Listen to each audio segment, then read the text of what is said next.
Yes, I'm running a little bit behind.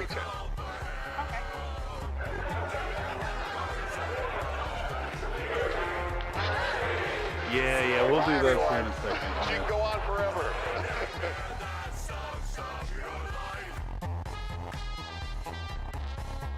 All right, switching over to this other spot.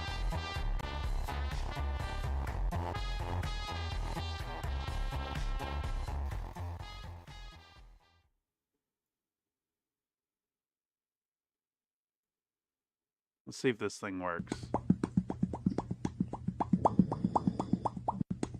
Give it a second. Give it a second. It's in the queue. It's in the queue.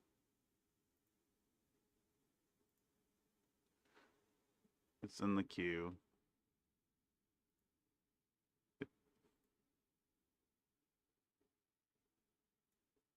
It's maybe it's thinking. It should pop through. It should pop through.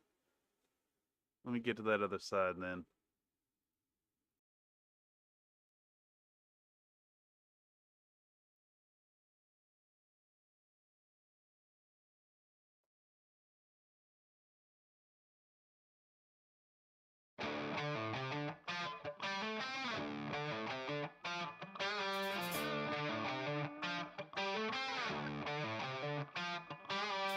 Wonder what's taking it so dang long.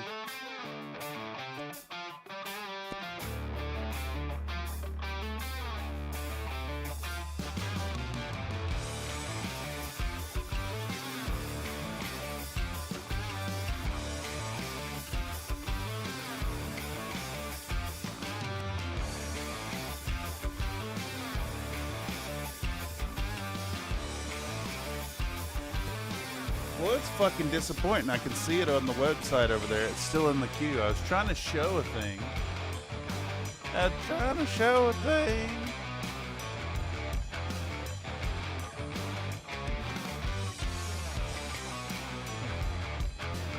Hold on.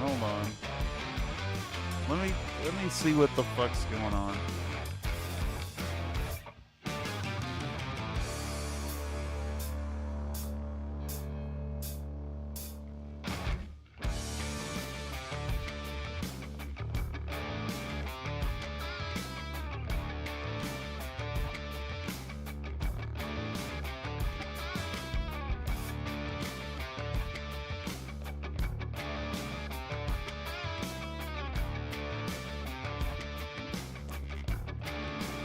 That it played.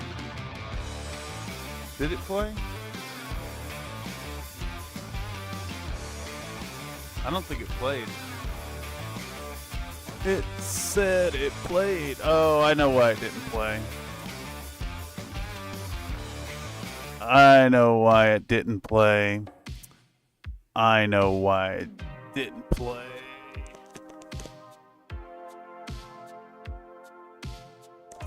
Give me a second. I'll force it through here.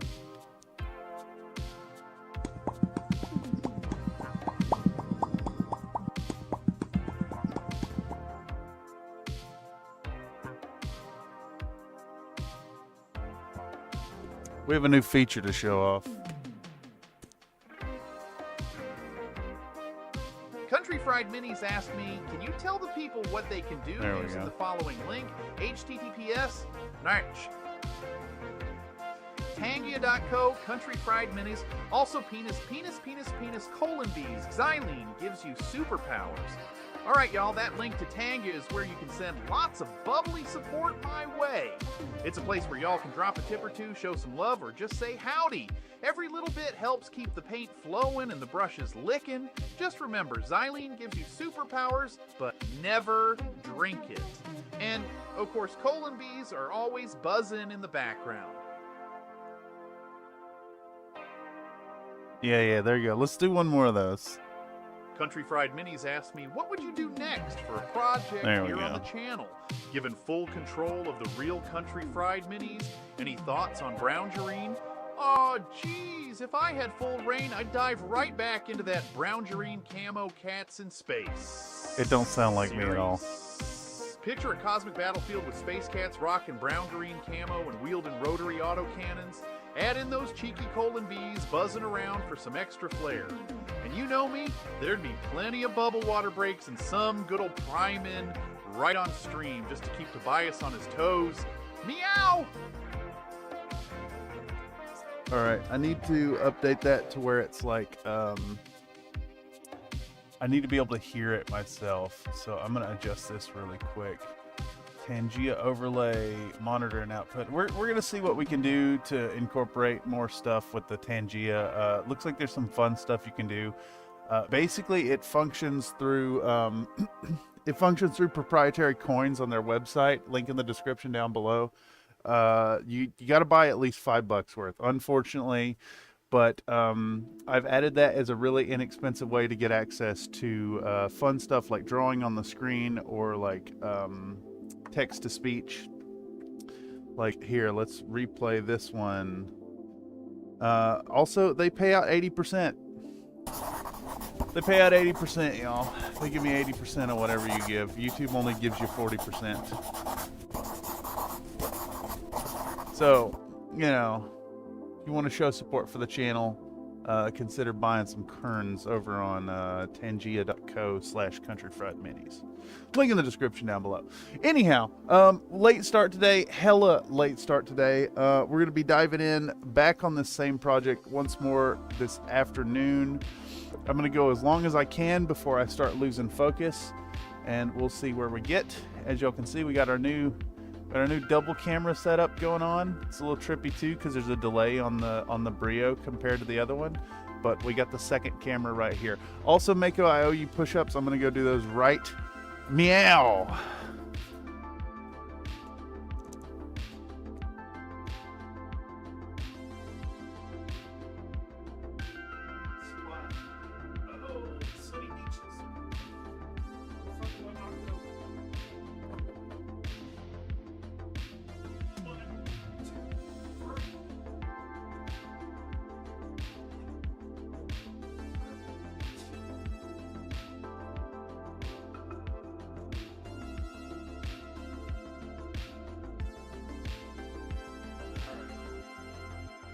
I'm coming back.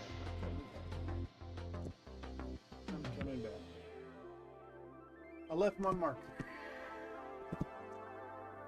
I left my marker.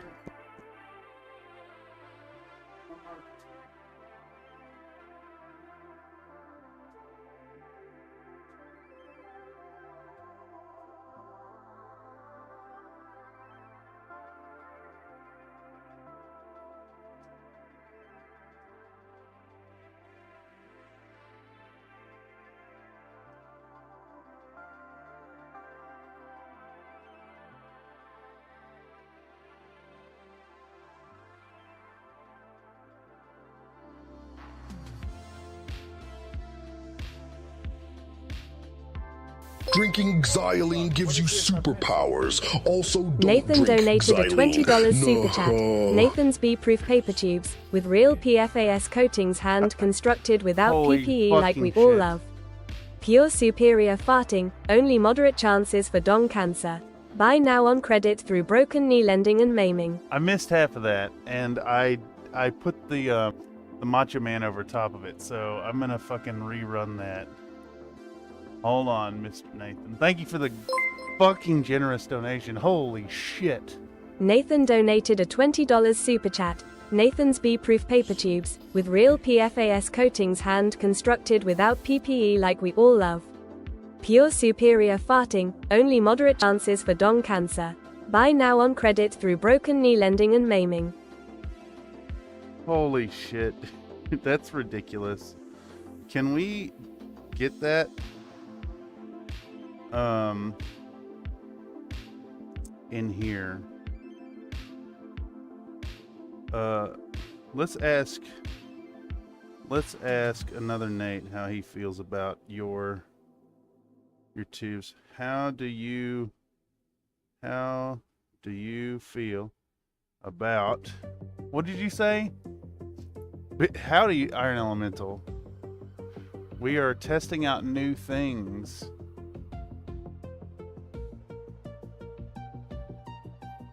With real PFAS coatings.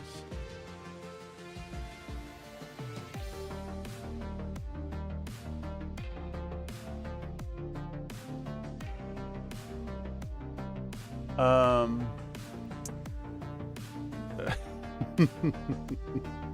All right, let's see. See if this works. Let's run it. Oh my god, I gotta fucking log in. Are you kidding me? I'm just gonna type it over there. I'm gonna type it over there instead of logging in on the phone. Give me just a second. I'm gonna test the thing, then I'm gonna get the paint. Right.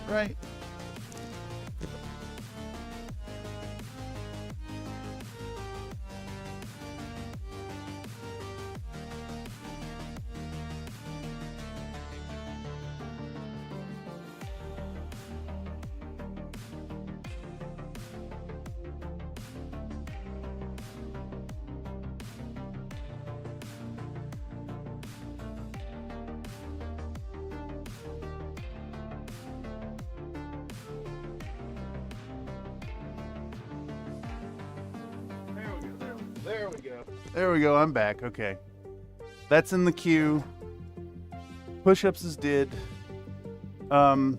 Let's start. While we're waiting on that Tangia thing to come through, let's talk about what we're doing today. So we're going to get these as close to done as possible. I have dillied and I have dallied and I've gotten so far behind on this commission, but the client has been really awesome and worked with me. So I'm so humbly thankful for that. But we're going to get these out by our new Monday deadline. We're going to be filming the whole time. We're going to put in the video talking about like delaying deadlines or whatever. We'll get work. We'll do some storytelling with it. I got some new camera angles and stuff, so it should be a lot of fun. From the last y'all saw, I had worked on these guys and removed the grime wash and went in and repainted one of the markings on the mechs. I'm still not 100% sure if we're gonna change these things a little bit. The client had some requests. I'm gonna run some thoughts by them this evening. We may end up repainting some of the markings on those. We have our Highlanders done for the most part. I think they're like done, honestly, except for the lens jewelling. So we need to do lens jewelling still. And then in between the last episode, we have base coated, dry brushed, and secondary colored our all our little infantry and helicopters, and I think we're going to dive into those. These guys are ready for. We got to keep putting silver down, and then we're going to hit those with an ink wash. And then there was a request that our olive drab mechs have like infantry and barricades and stuff on them. So I went ahead and got a whole bunch of these extra infantry and hot glued them to these bases. So at some point we're gonna hit these with a quick white prime and see if the airbrush works, and get that going. So without further ado, I think we're gonna dive in. We're gonna kick back. We're gonna really get things going. Zach P says the guy's looking super awesome. That yellow looks super slick on the vehicles. Yeah, I figured trying to keep these guys like matching that kind of color scheme works, and it's such a small amount on the vehicles that I think you could still use these for like generic forces if you needed to. Still need to go in and hit these infantry with a wash.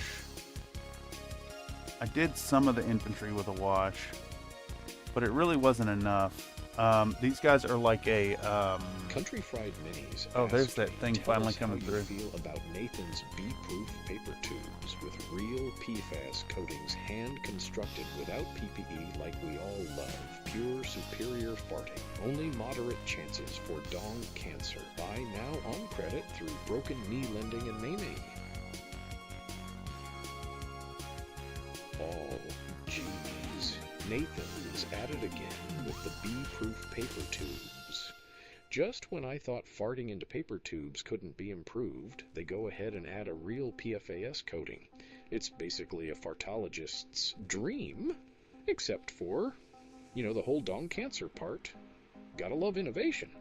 Plus, buying on credit through Broken Knee Lending, Sounds like a perfectly safe financial decision, Meow. Okay, so I think we got to bring the audio up a little bit on the Tangia voices, so I'll fix that at some point. But yeah, that's Tangia. It allows you to do AI voice generation models, and it lets you train a couple yourself. So we've got Ask AI Country Fried and Ask AI Another Nate in there. Those are $0.25 a piece. So if you want to show support, it's a really inexpensive way to come in here. A $5 investment in Tangia tokens means plenty of fuckery on your part during the streams. And they give me 80%, so have fun with it. That's going to be on in perpetuity. The link's in the description down below. They do not count as super chats for Tabletop Tuesday, by the way. Don't try to pull a fast one on me. Okay, let's actually paint. Let's actually get some paint on models, right? So, I think the first thing we need to do here, probably because it's the most invasive, is we're gonna go in and we're gonna hit these guys right here with a quick squirt of the airbrush in white, and it's gonna involve moving all this shit out of the way. So hopefully I have something nearby I can put them on. I'd probably use one of these books here. Let's grab one of these BattleTech books. All right, what do we got here? What do we got here? We got Tac Ops. We're just gonna move these temporarily though. Get these out of the way. We're gonna hit these with a quick white coat, and then we'll give them the same treatment that these other models have. And between today and tomorrow, I should be done with these models, but we still have the buffer of Monday. So these guys will be done, and we'll be moving on to another project. We're going to be working on a Space Marine Captain after this, in a real try-hard method. So really looking forward to that change of pace off of BattleTech, as much as I love BattleTech. Okay, can I put these over here without dropping the whole fucking lot? The answer is maybe yes. Yes, the answer is yes. All right, so with that, let's get to spraying. I got my spray booth, lives right back here between the table and the closet. Get this set up and let's start a spraying. All right, remember to wear your PPE even if I'm not going to be wearing mine for this spray. Okay, so I left the needle in the machine. That does not bode well. It's fairly seized up. Okay. This is why I take the needle out every time, because it gets stuck. So that's really problematic. We're going to address that real quick. A little bit of acetone.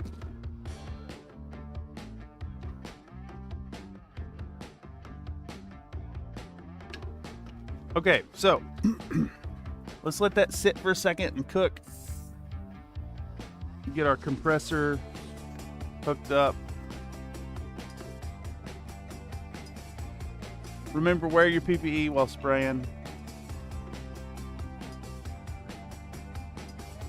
You know what I'm saying? All right, so we've broken that free. Let's see if we can pull the needle out. All right, it's still real reticent to get out of there.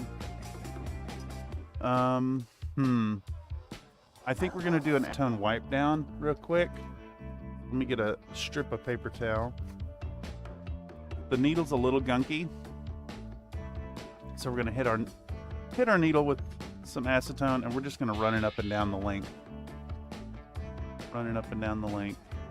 Wipe the tip, get it good and clean. And then I think we're gonna do another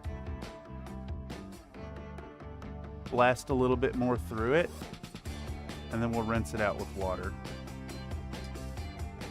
Yeah, that's nice and flowy now. What was in here last? I think I did varnish last. which maybe explains why it's so sticky, but yet doesn't appear to be covered in paint. Okay, do I have a dropper? I do have a dropper. Just blast some water through there.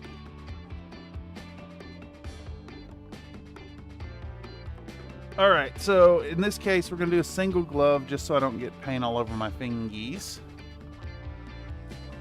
And we're gonna go Res white. We're just gonna coat these 2 bases of infantry real quick, and then we're done. I don't think we need any more airbrushing after that. Though, you know, we could maybe do the initial olive drab coat on them. Yeah, that could be useful. But there's only 2, so I'm dubious that we'll be able to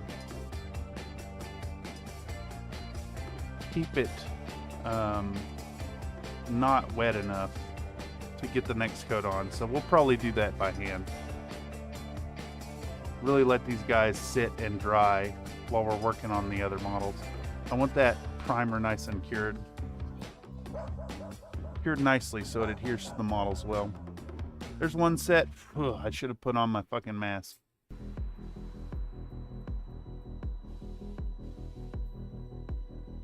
A lot of microplastics I'm inhaling right now. Make sure to wear your PPE, y'all. Even for a small amount like this.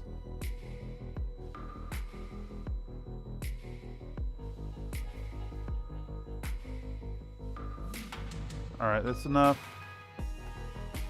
And I think with that we're done with the priming. We don't have to worry about that anymore. Let's flush the we'll flush our tube. That's dirty.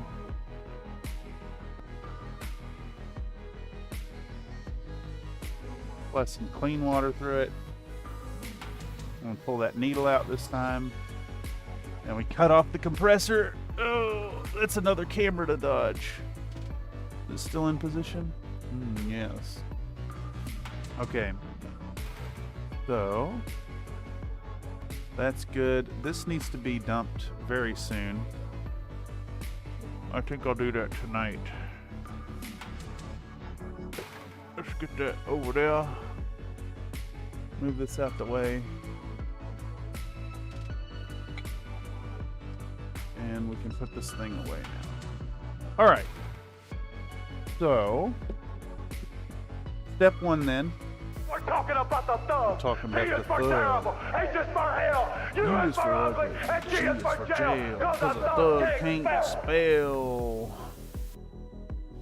Alright. Don't need the glove.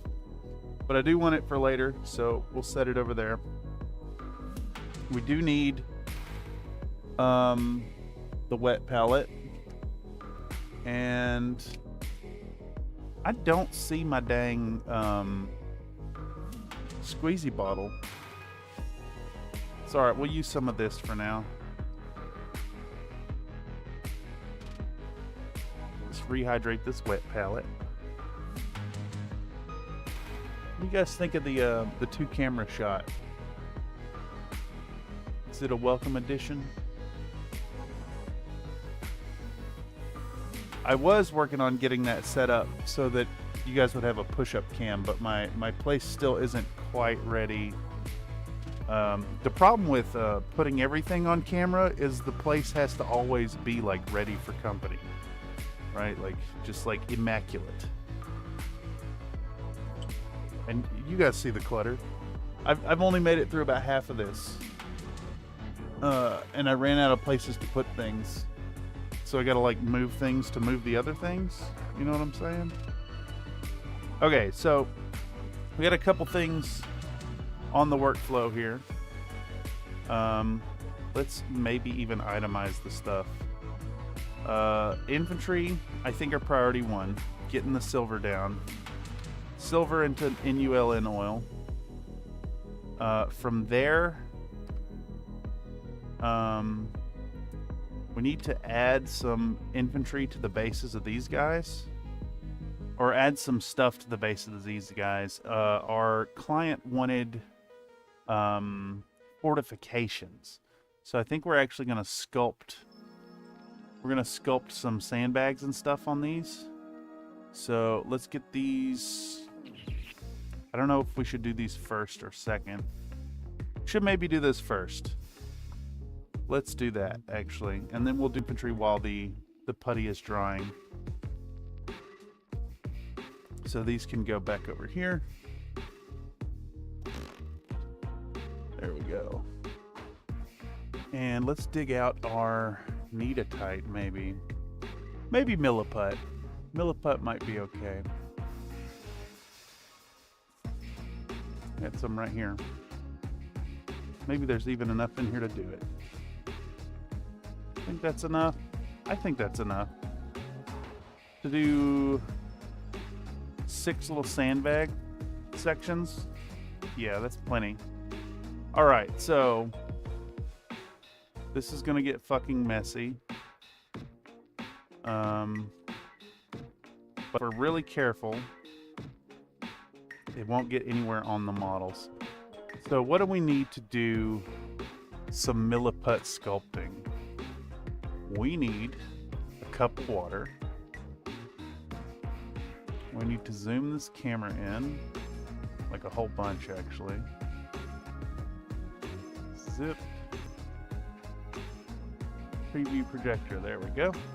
Yeah, all right. You do work out. Do I work Give out? me 10. Okay. I do work out. Hold on. I'll go give you push-ups. Bye, everyone. She can go on forever.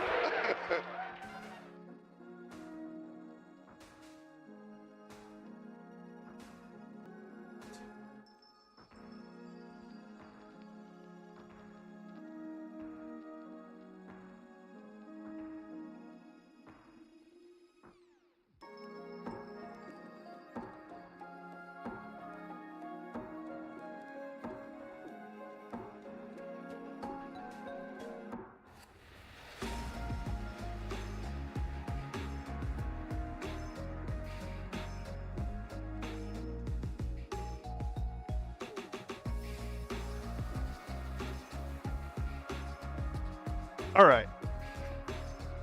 Thank you for the push-up, sir. The gamble storm, it comes forth. It's time to be the cream of the crop with our Ace 5s. Oh yeah. Tell me more about those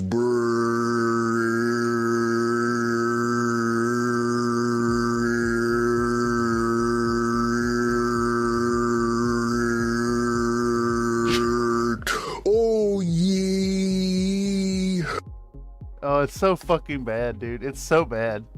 That's a really bad Macho Man. Thank you for the Pangea tip, Mr. Comstar. I put that back in. I had removed it because of how bad it was, but I put it back in for you, mister. All right, so I'm going to get out equal parts as best we can manage.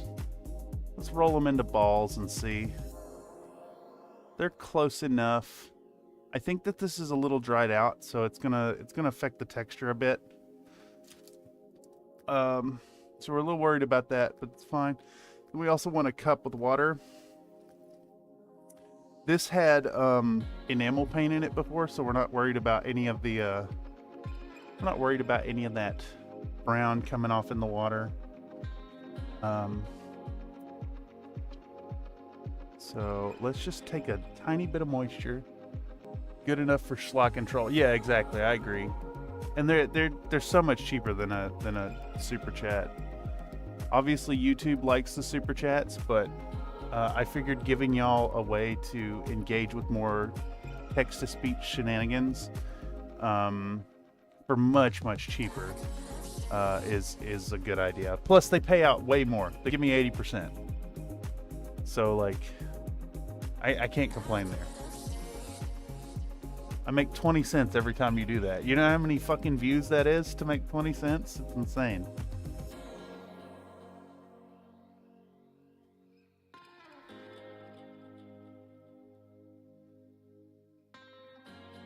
Comstar Knight asked me. Another Nate, what does a Racy 5 sound like? Please try to make it as long as possible. Meow, a Racy 5, you ask? Oh, geez, well, it sounds like a whole litter of kittens purring, but with a slight, persistent, high-pitched whine that eventually transitions into a low guttural rumble, then a series of rhythmic clicks and whirs, punctuated by the occasional clank and the distinct thump, thump, thump of spent casings hitting the deck, followed by a sustained, almost melodic and a speech ain't a good noise. What did it say at the end? Holy shit. Yes, Nate, it does sound like a whole litter of kittens. Holy shit. Yeah, I gotta boost the audio on that. I'll try to remember to do that after this stream. What the fuck, lol, indeed.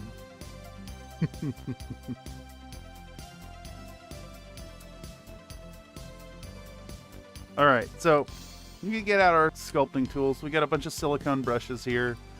I think that's good.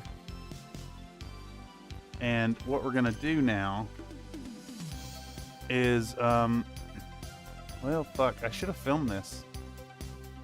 I really should have filmed this. It's not too late. It's not too late. We're gonna film this. Where's the tripod?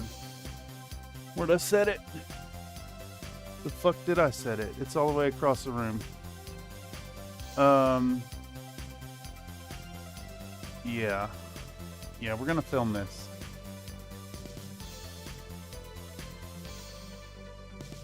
We're gonna film this because this is for a video, which means I gotta go get the camera, get the tripod. So give me just a second. Give me just a second.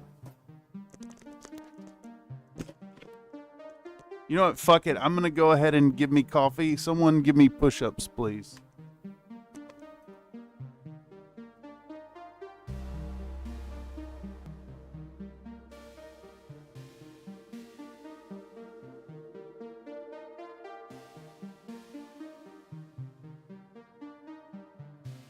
Yeah. Would you do a workout? I do. Give me 10. Thank you. Okay. Thank you, senor. Tell me about colon bees, more detail the better. She can go on forever.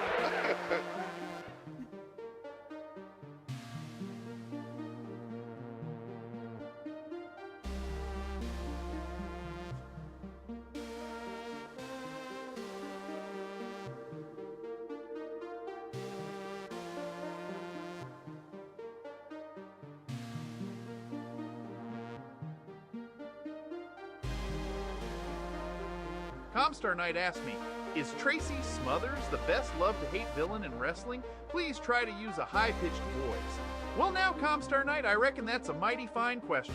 Tracy Smothers, bless his heart, he certainly knew how to ruffle some feathers. I ain't gonna say nah to that.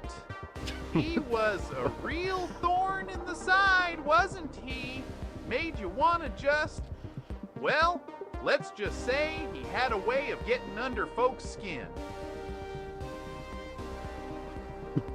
I don't think the AI knows what to do with the with the talking like this. I tried my best to train it. We may do a new model, but just proof that computers will never win. Computers will never win.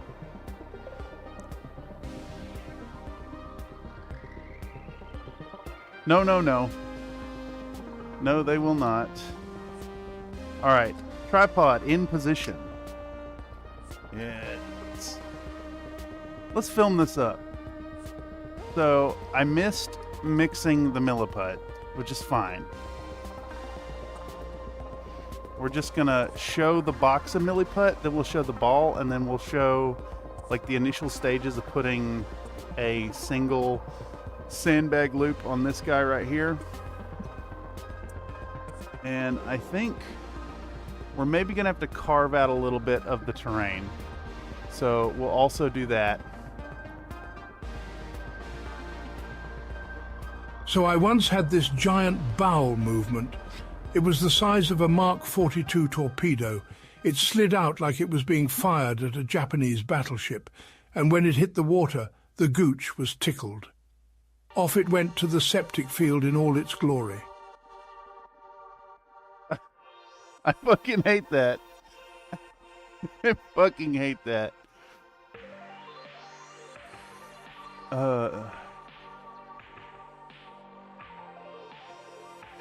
Not yet, says Mako. He was not yet. No. No, we'll have the safety guards in place. People who know are already aware of the doomsday scenario involving the AI. We can prevent Skynet. We just have to enshrine it into like firm legislation and firm restraints. You can't let the AI lie to you, basically. I'm not talking hallucinations. All right, so we're gonna do milliput. Milliput. And then we have a little ball of the squishy stuff, right? We have a ball of squishy stuff, and then we have a thing of water, and we get that on film. But then we also want to prepare our bases. So we're going to do a power tool time shot, I think, as well. Which means... What do you hate? Torpedo, torpedo, torpedo, torpedo, torpedo, torpedo, torpedo, torpedo, torpedo, torpedo, torpedo, no restraint, torpedo.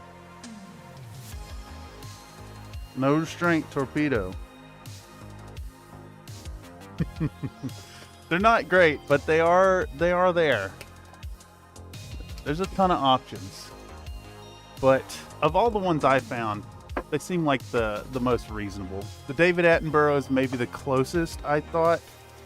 And then the Macho Man just seemed channel appropriate. Alright, so Dremel time. We're going to get our nice little router bit. And we're going to go to town on these models. Bases. So I just, right here, I want to get rid of that.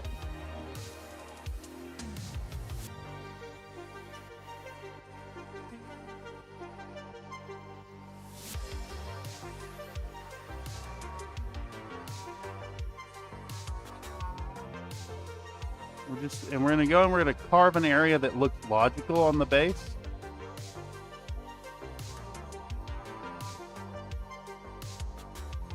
We want to be careful about how much pressure we're putting on the model while we're holding it, of course.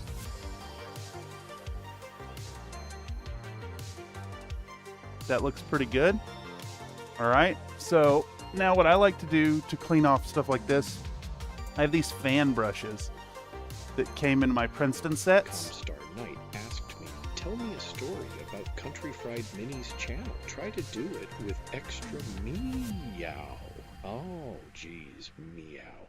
So one perfectly normal evening, the channel was all abuzz, like colon bees in a catnip patch. Suddenly, a wild viewer appeared, asking about Air AC5. Country Fried Minis, being the trained professional they are, started describing it with such perfection. It was like a symphony of clanks and whirs. It was almost as good as farting into a paper tube. Meow. Almost as good as farting into a paper tube, he said. All right, we got to figure out a way to boost Nate's voice. Remember that you're asking those ones instead of just having them say things. All right, so what we're gonna do now, we're gonna get a little sausage of our milliput. We're gonna get a nice tool. I'm thinking not that one. I'm thinking we have this pointed wedge piece. And I think we're gonna dip our tool in water. Dip our tool in some water so it's nice and moist. And we're gonna get this in place on the base. I got too much water on there, it's not gonna stick.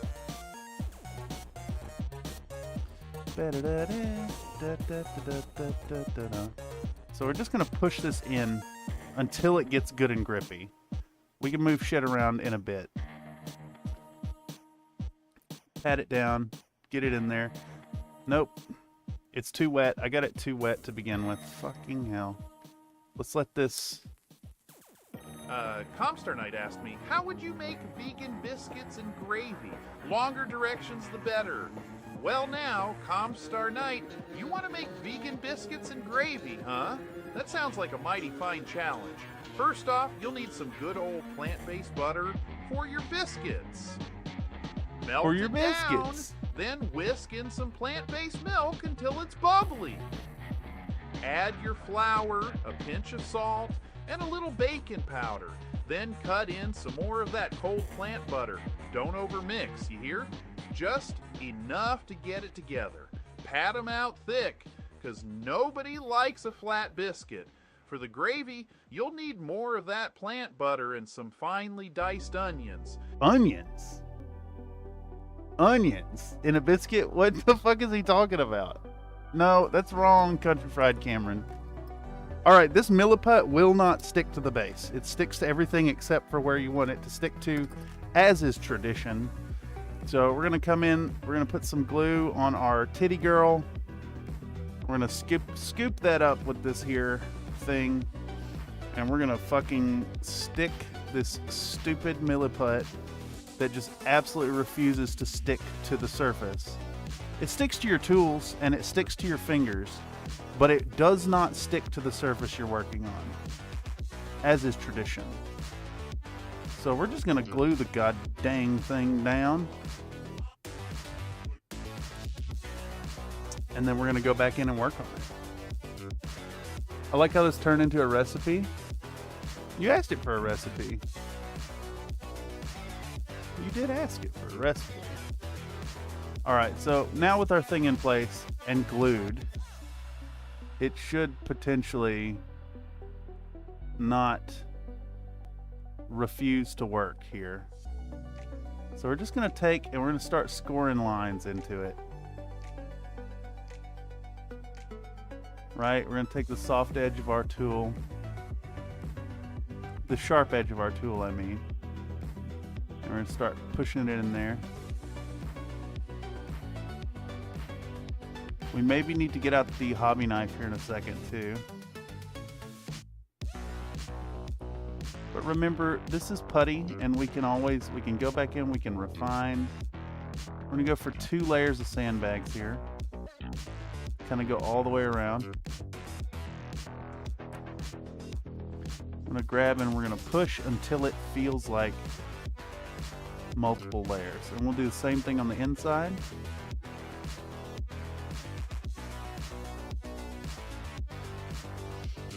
And I cannot at all see what I'm doing.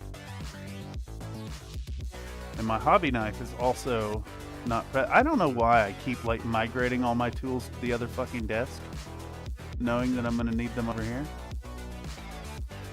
But we're going to go in, we're going to take this hobby knife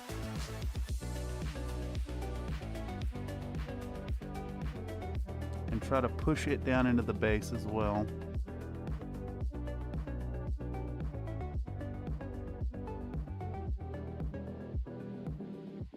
I meant to 3D print some of these last night, but I kind of lost track of what I was doing. And I really want to film this, but I literally cannot fucking sculpt it around this camera and see what the fuck I'm doing. So, the camera will just have to get, you know, not filmed. Alright. Okay, so it's hot as fuck in here right now. It's hot as fuck.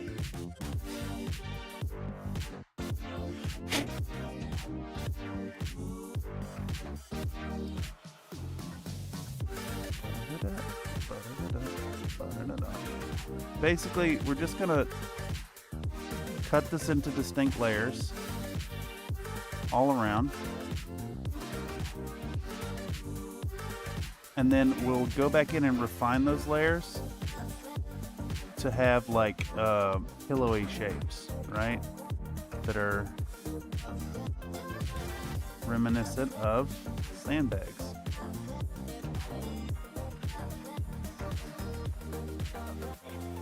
Part of how I'm doing that on the inside is to jab into it real deep and then press the putty down so it actually adheres to the surface, which it still is kind of refusing to do.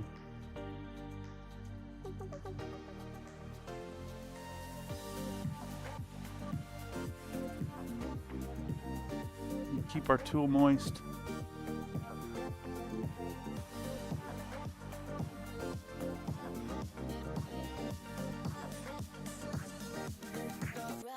All right, and now we start putting in little divisions. They can start really rough. That's fine. We just want to divide our sandbags into clear bags. And we want to try to avoid getting the lines in the same position. Well, I'm really struggling with that. I need my other damn hobby knife. I'm gonna have to go grab it. All right, maybe there's 12 other tools over there too when I get up.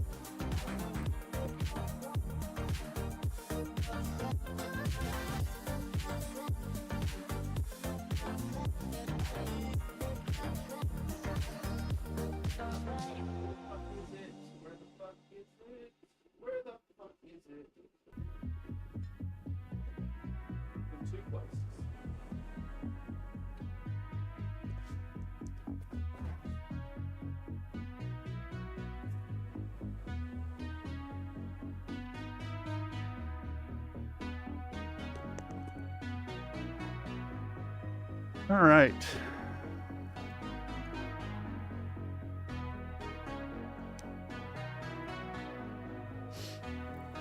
So we have these smaller hobby knives here that should facilitate the process. We just need to separate things here into individual bags.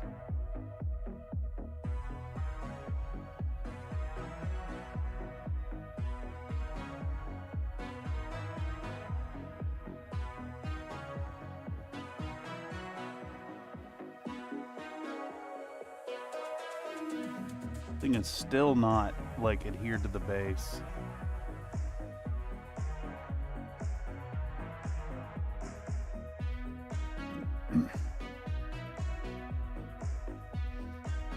Well, we're just gonna go in. So Comstar Knight told me that they call Slim Jims a dog's naughty part.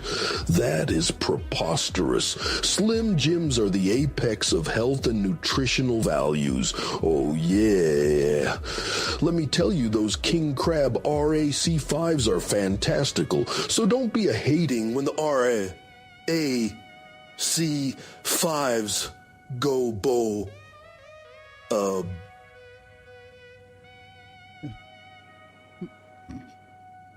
It's awful. It's so bad, dude. It's so bad.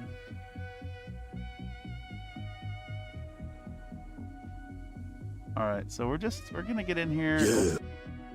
Oh, is he still thinking? Yeah, that's Macho Man. Not great. I can't believe he doesn't say, "Oh yeah!" Like they don't get that at all.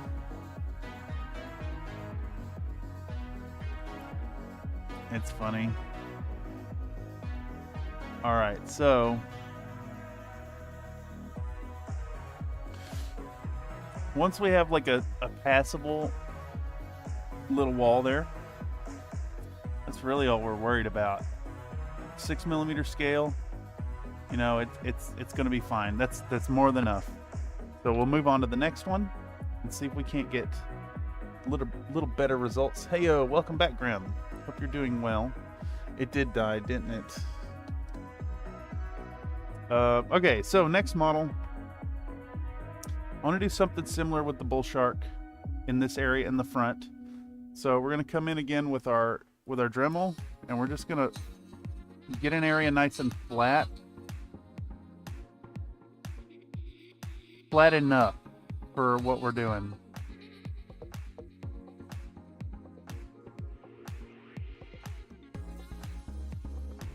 I hit the side a little bit. I don't think it's gonna matter though.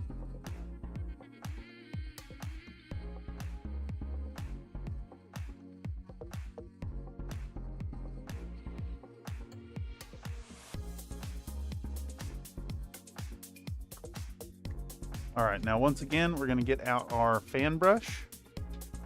We're gonna clean this up. Get it all off the model. Make sure there's no dust left.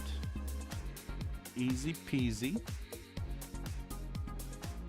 We'll do the same thing with some sandbags over here. And I'm thinking like kind of a nice long double row might be the way.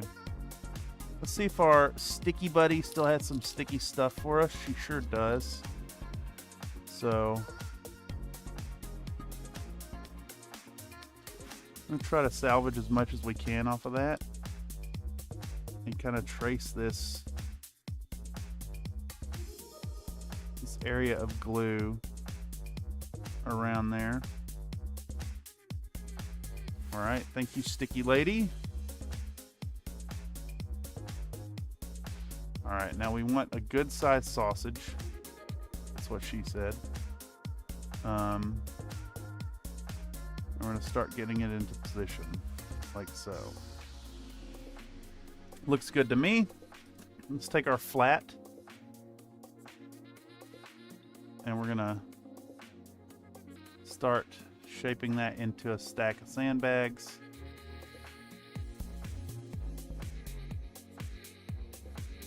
It is not adhered on this side, of course.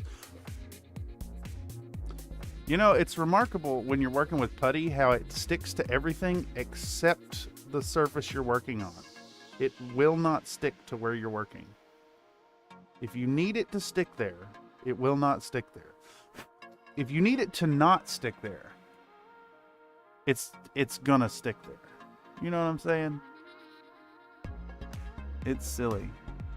Silly old sandbags. Dirt bags, that's more like a personal insult, I think.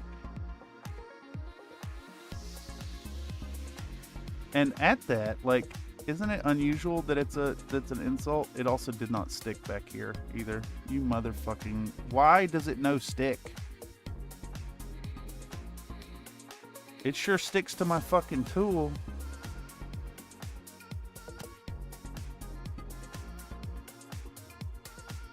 All right, put a nice divisor line down it.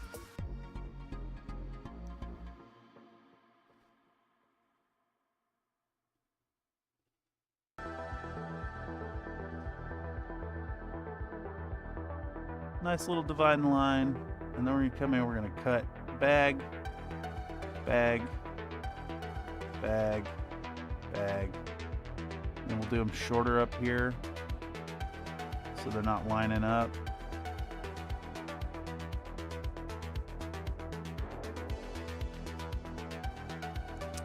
All right, I like how it's not sticking. Please stick to the fucking base. Holy shit. Absolutely ridiculous.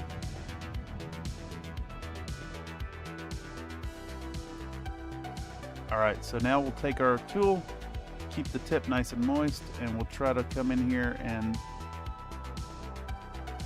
make those corners look round.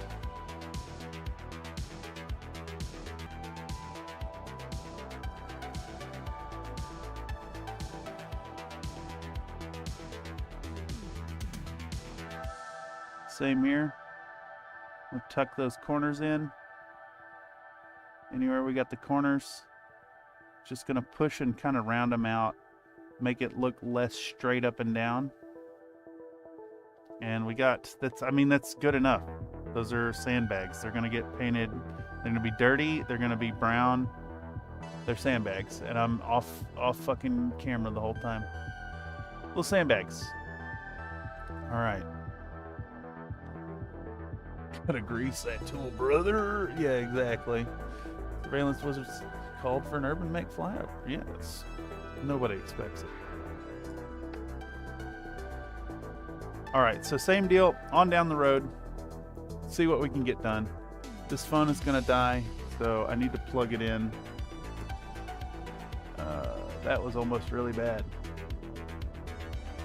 That was almost really, really bad. I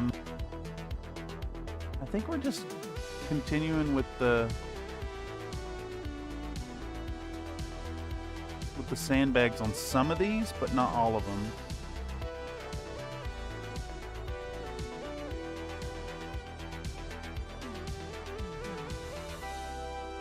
So we're gonna dig in right here on this flashman.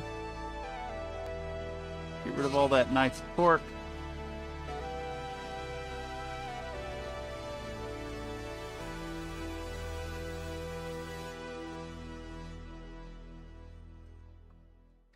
Let's see what this looks like when we dust it off.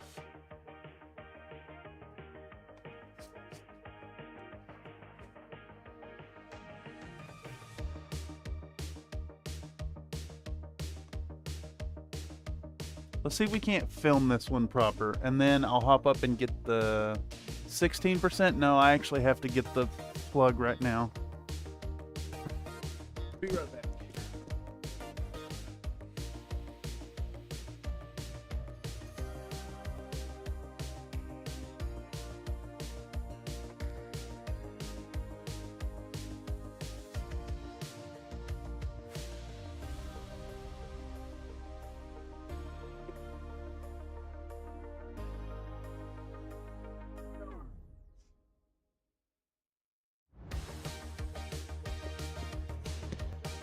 There we go. Somehow the headset is wrapped around the tripod. It's just entropy in action, y'all. Everything wishes to be homogenized.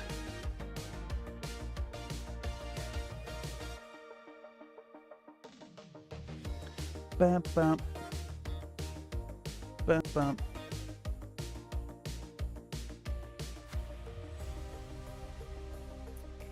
You know, the Flashman has some fairly good DPS. I mean, look at that little light bulb. It's a chipper mech with lots of disgusting energy weapons ready to zap unsuspecting clanners. Who are your favourite clans? Dead ones. No. That's pretty funny. Yeah, I just want to point out that for the cost of one super chat, you can do 8 Tangias.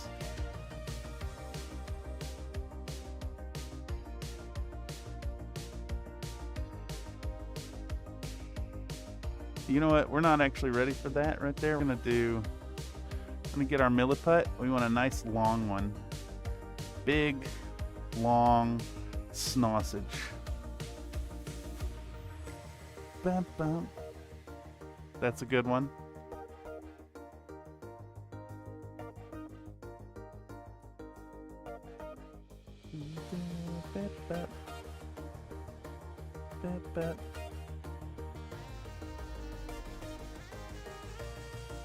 We're going to put a big ass fortification on this one.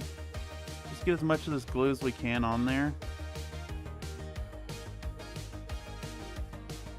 Very large fortification section. And we're going to start it right back here. We're going to wrap it all the way up around the edge of that base there. I want my pointer, a little pointer tip.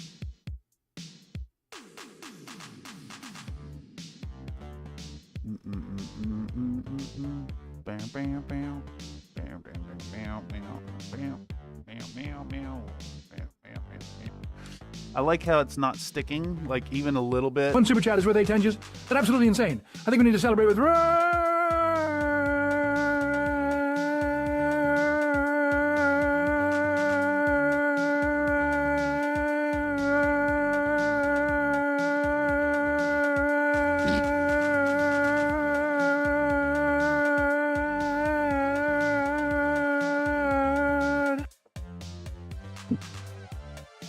You fuck is wrong with the robot, dude?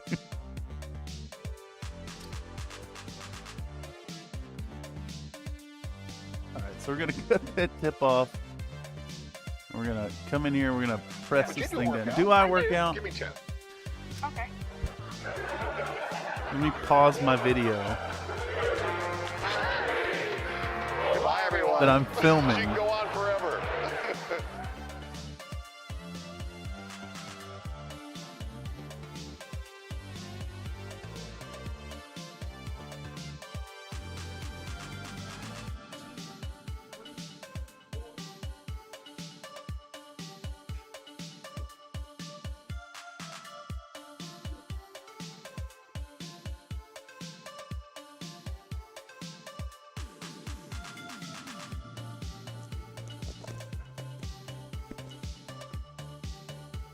All right. All right.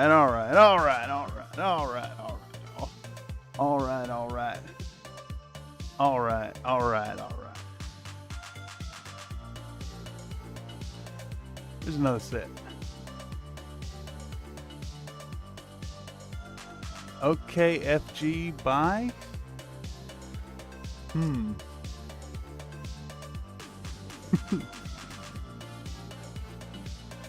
Howdy, welcome back, Frank M.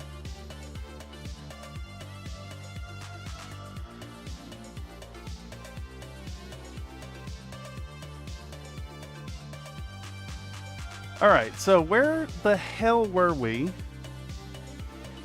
I think we're carving little lines into our sandbags here. And the milliput is not sticking. Once again, it is glued down and it is still not sticking.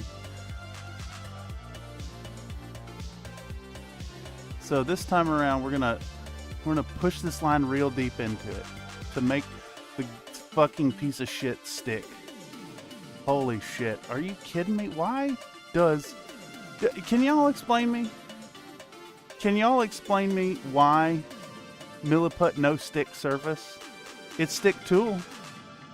It's stick fingies. No stick surface. Not even try a little bit. Not even a little bit stick. Like just sit on surface.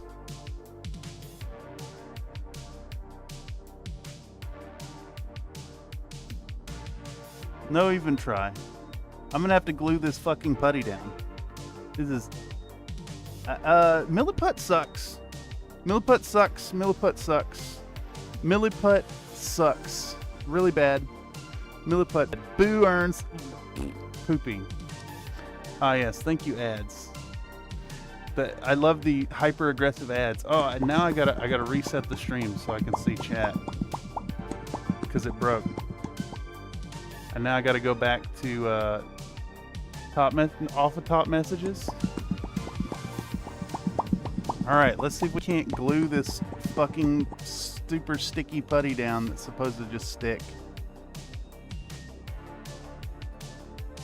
Now, see, the problem here, I need like a drop. I need like a full drop of this super glue. Not just like the smear off the tip. And I need to do it without dropping like a gigantic drop.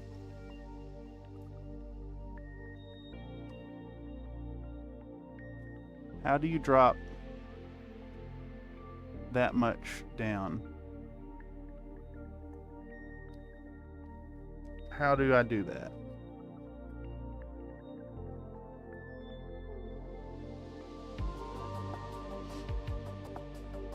I'm just floored that the milliput refuses to stick to the surface I'm working on. It will stick to the tool and lift off with the tool. It'll stick instantly to the tool. To the perfectly smooth metal tool, it will stick to it.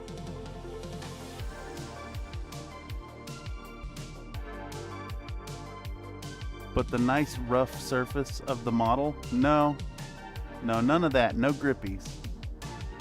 Incapable, even. Milliput, you are an absolute jerk. How dare you, Milliput?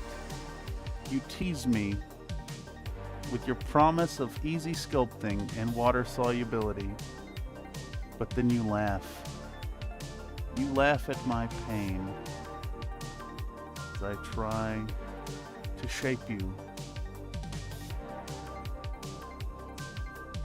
Alright, I think with the glue and the mushing and the complaining, we maybe have enough that it's going to stick. And I think possibly digging the knife in here and making these little slits to form the individual bags may help it to adhere to the surface by pressuring it down into those. Comstar Knight asked me, we drop, you drop, they drop, the glue drops. How do we get Milliput to stick to a 3D printed surfaces? Well now, to get that Milliput to stick like a fly on a cow pie, first you'll want to make sure the surface is clean and free of any dust or debris. Now give it a good old wipe down if needed.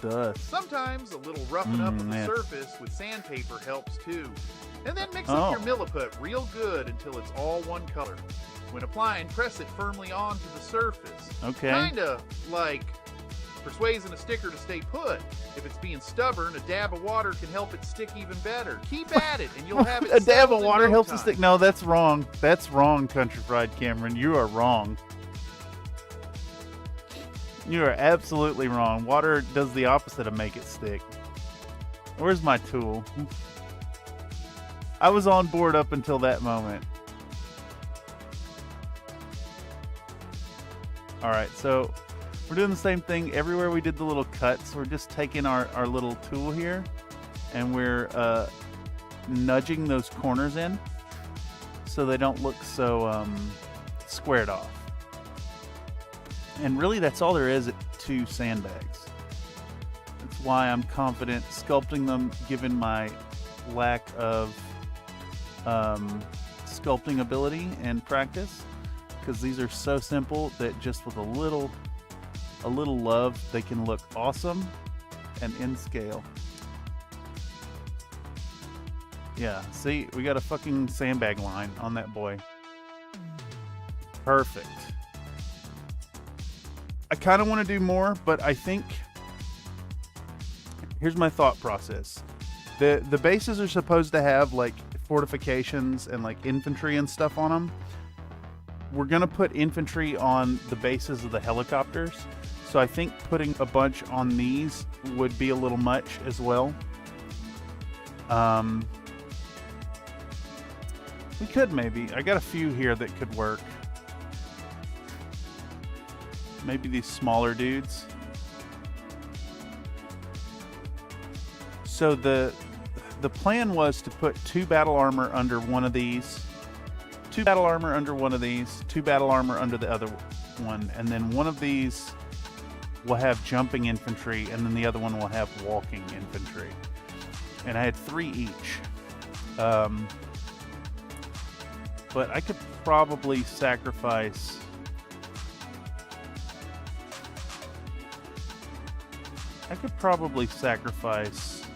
an infantryman for one of these bases, maybe on this guy. I think it might actually add a bunch. Don't really know.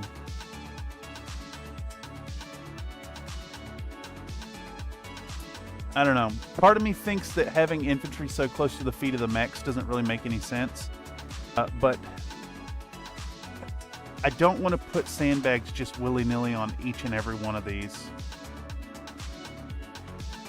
I know a happy compromise. Okay, here's what we'll do. Infantry will stay on the helicopters as intended. That makes more sense.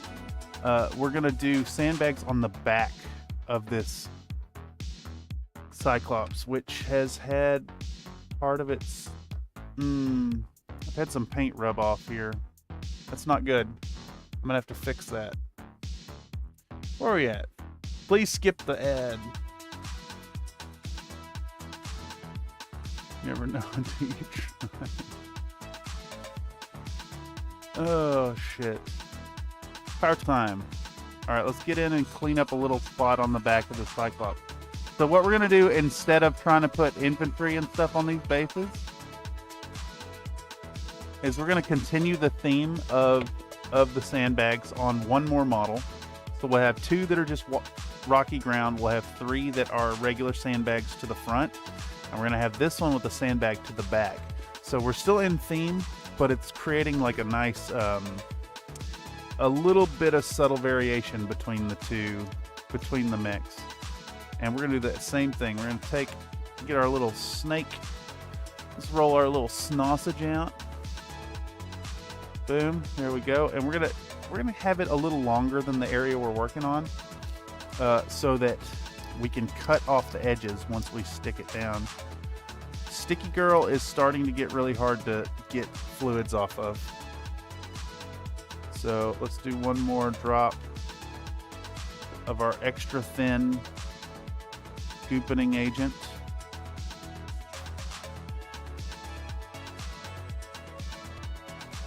Now, some of y'all might be wondering if I'm regretting getting such a large container of extra thin super glue. The answer to that is yes. Yes, I am. I am indeed regretting it. All right, so same deal. We're going to come in. We're going to try to get the sausage roughly to the center of the area. And we're going to steer it into position. And we're going to press it home.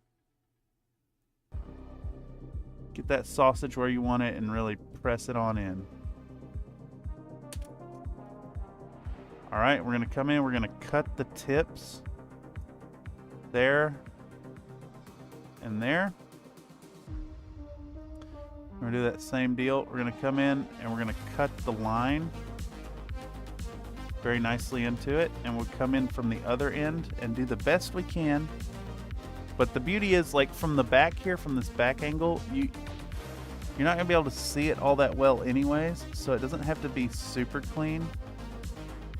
Obviously we're not trying to slob it, right? We're trying to get it looking good. Comstar Knight asked me, actual Cameron says you're wrong about milliput. Could you try a different answer? Well, now if actual Cameron's got something different to say, I reckon we could try another way. Meow! Make sure you mix that milliput until it's smooth like butter on a pancake. Apply it to the surface nice and firm, almost like you're convincing it to settle in. If it's being pesky and won't stick, sometimes adding a bit of extra milliput on the contact points can help bridge the gap. Don't let it boss you around, just persuade it gently and you'll be set. I don't know if that was helpful, Country Fried Cameron. I don't think that was helpful at all. The sausages taste like sausages. Yeah, I bet they do. You know what's really good sausage, actually? So there is a brand of plant-based sausages called Light Life. They do really good breakfast sausage that tastes just like breakfast sausage. Tastes just like it, got the right texture, totally plant-based. I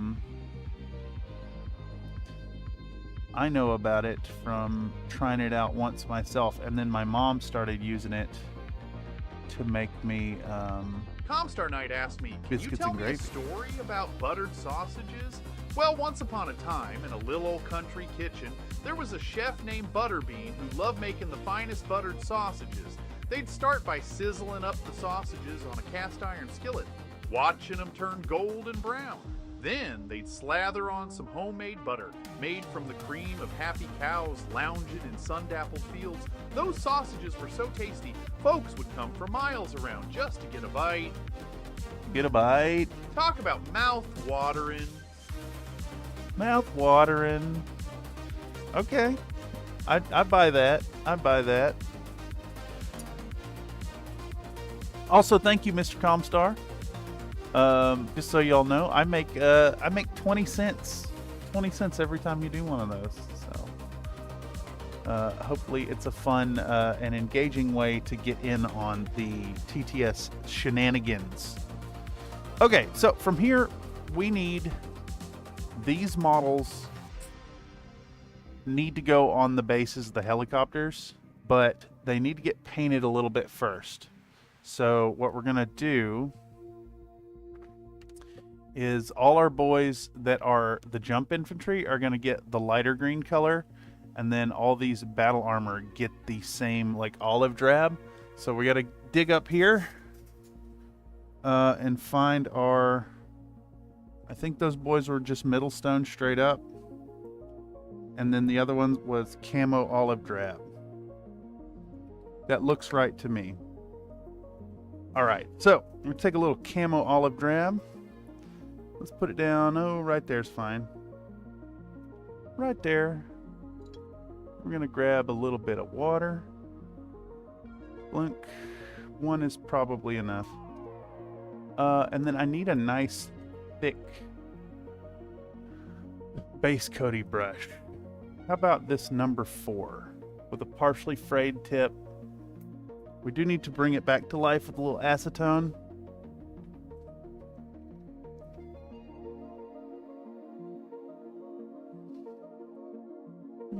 Give it a nice little swizzle in here.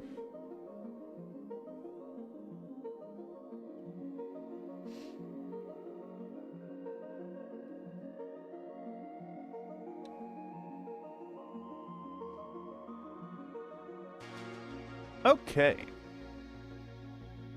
Where's my paper towels? There they are.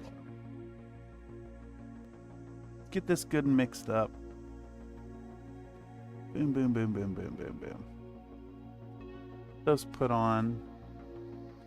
And then we're going to base coat our big infantry boys. Just nice solid coat everywhere.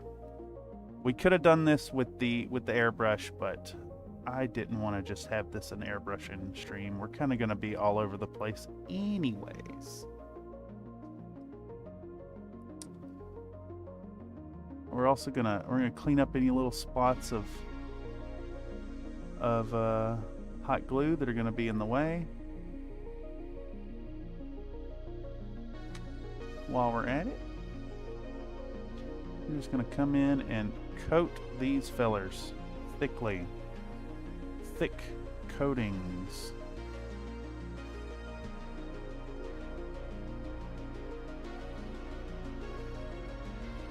And I think what we're going to do then is the infantry get based in middle stone fully. And then we'll go back in and we'll mix a little middle stone into this color. And we can dry brush the battle armor boys. Battle armor boys.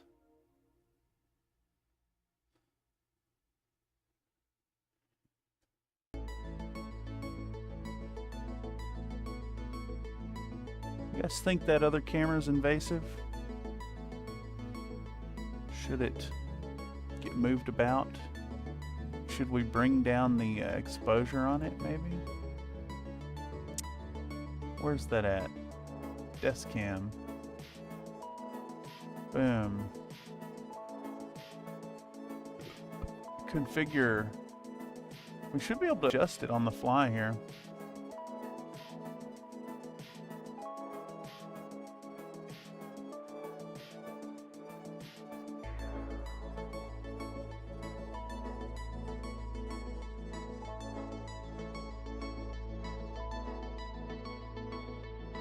Trying to get the colors about right.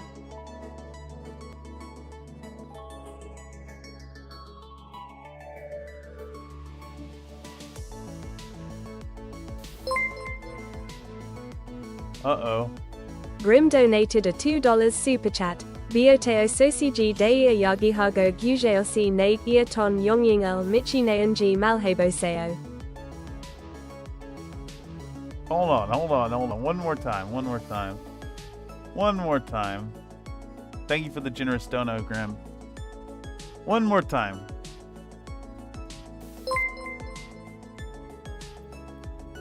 Grim donated a $2 super chat. Bioteo sosiji dei yagi hago gujeosi ne iaton yongyingel michi neanji malhaboseo. Is that accurate? Is that actually, real? I have no idea. Well, I hope that wasn't naughty, Grim.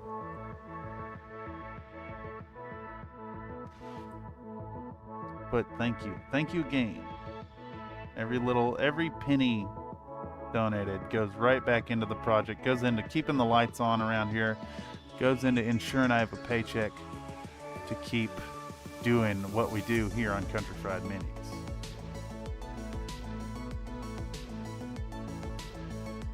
Sponsored by viewers like you. Alright, so we're continuing. We got the medium camo olive green.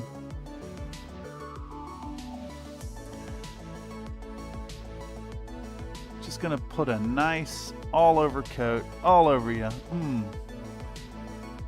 think there's one more battle armor, so the rest are gonna get the middle stone treatment. And then the middle stone gets washed down with German camo dark green, I think is the name of the color. Oh, what's this?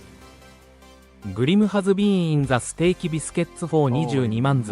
Grim celebrates 22 months of membership. So many new chats just in here. _ biscuit candidate. _ biscuit onlyfans. So many new chats jazz in here. Chats jazz. Also, holy shit, 22 months of Steak Biscuit membership. You're an absolute mad lad, Grim. Now that is dedication to the cause. Thank you so much. Every little bit helps.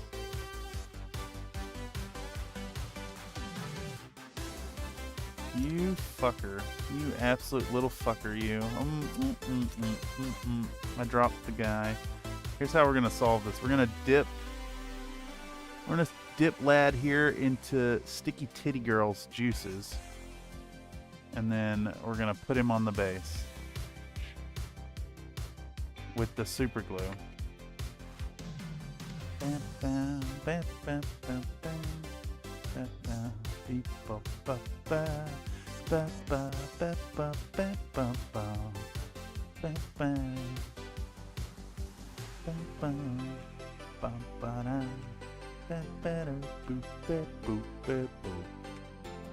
Okay, much better, much better, much better,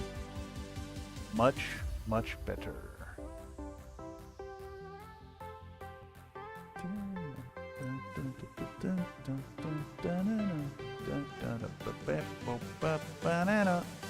All right, middle stone it is. We're gonna go with the middle stone now. Nice, kind of greeny, yellowy tone.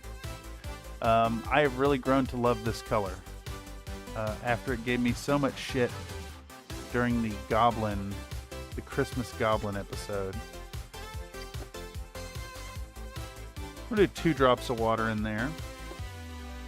I'm gonna come in and give this a nice little stir, stir, stir, stir.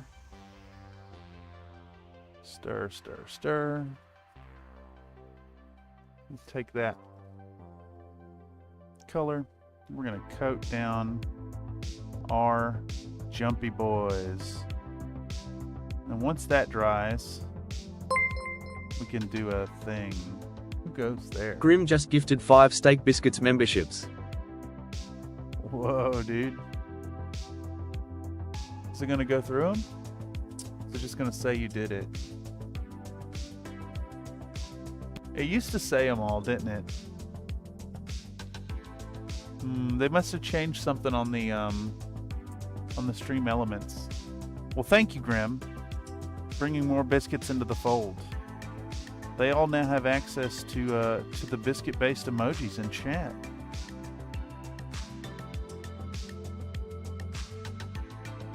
Holy moly! Hey, and just a reminder about the payment policies here on YouTube. YouTube may take a gnarly cut, but they do direct deposit if there's a certain amount in the account. So all these little things add up.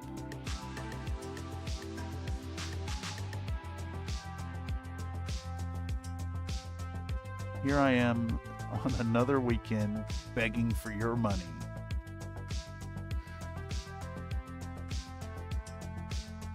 That's alright. I don't ask for much, just all of it. Okay, so we got our boys with the middle stone. It's a little bubbly. I'm going to try to tamp that down a little bit. But basically, these boys are going to dry out, and then I'm going to hit them with a wash, and it'll bring them down into a nice greenish hue. Really push the green more than the yellow in middle stone. And it looks like our battle armors are basically ready for dry brushing. Although I think, yeah, I do see some white spots on a couple of them. So what we're gonna do, we'll do a second pass of the green on the big boys, and then let those dry while we put the metallics on some of the other vehicle stuff. Okay, give that a little rinse. Give that a little rinse off. Jelly biscuit. Oh, yes. I recognize 3 of those names. Alright, let's try to clean up where we missed some on this boy right here. We have just enough green to go in and give him a second pass. Oh yeah, it's still wet in spots too. So these weren't ready for dry brushing anyways. And let's get that going. And these are all for the bases of the helicopters. Just to make those like fun little diorama-ish bases.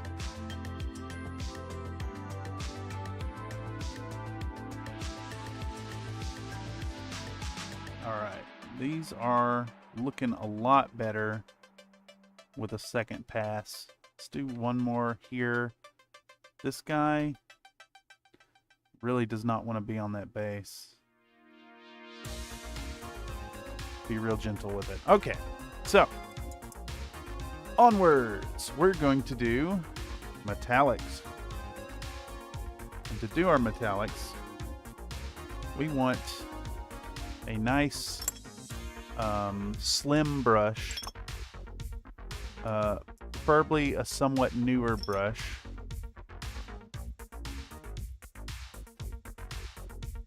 Let's get these put away. A little bit of clean as you go here. Slots all. You can't slots all. There should be a cap for the gamble. We have actually like completely broken the biscuit coin economy in numbers that are far higher than they ever anticipated to work with. Yeah, I think it's just gonna maybe just ignore you on the gamble all. System going full onward.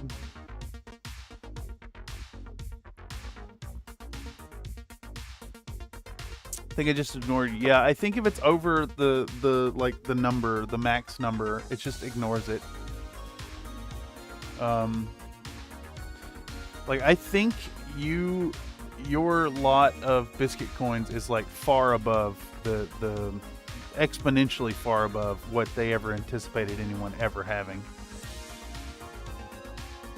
I mean, you think about it, you only get paid out, I think it's 1 coin per minute for participating in chat.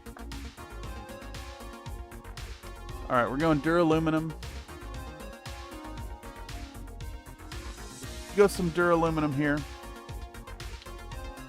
And we're going to try to do this without like getting it on our fingers. This bottle is really bad about getting it on your hands and splattering. Would you do a workout? Do I work out? Give me 10. Okay. Do I work out, Graham? Do I? Yeah, I think I do. Bye, everyone. She can go on forever.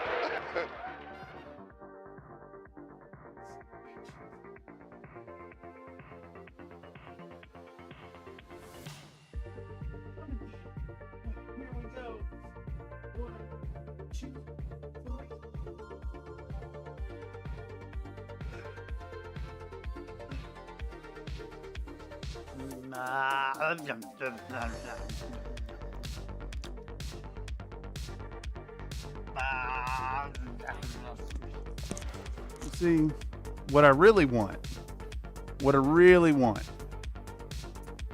and I think about it every time I go over there and do push-ups.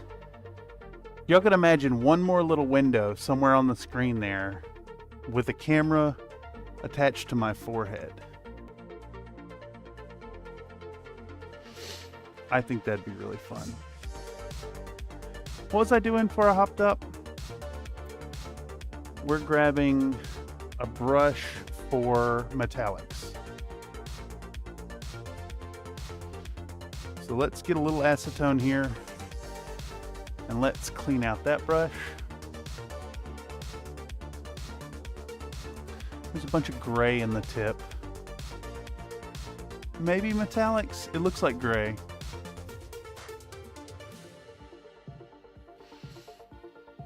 Okay.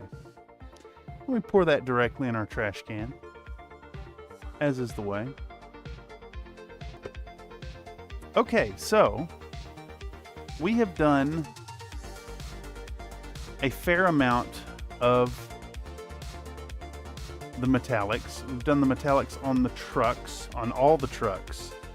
So we're ready to move on to battle armor. We're going to make sure our Leo air colors stays stirred up. You're going to need to do this basically every time you go to use it. And we're just going to pick the logical spots for the silver on these boys. And I don't think we really want to overdo it. So we're just going to start with the weapons. We might do the boosters. Not really sure yet. But we're definitely doing the big cannon and then the shoulder cannon. What the fuck is that? I think that's a bunch of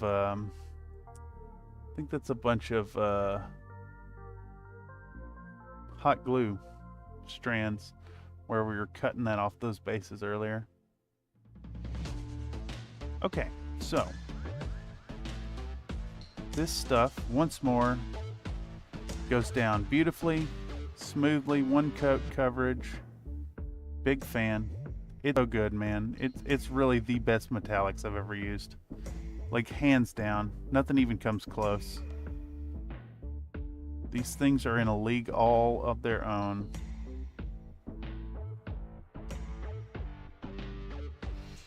I'm just gonna get in, give them a little bit of happy shine on their cannons. Popcat! I want a popcat. I want a popcat. That's 2 P's. I want a popcat too.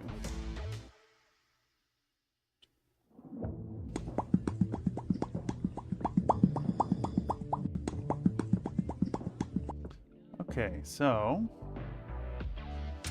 I think with that, we can give them a once over now.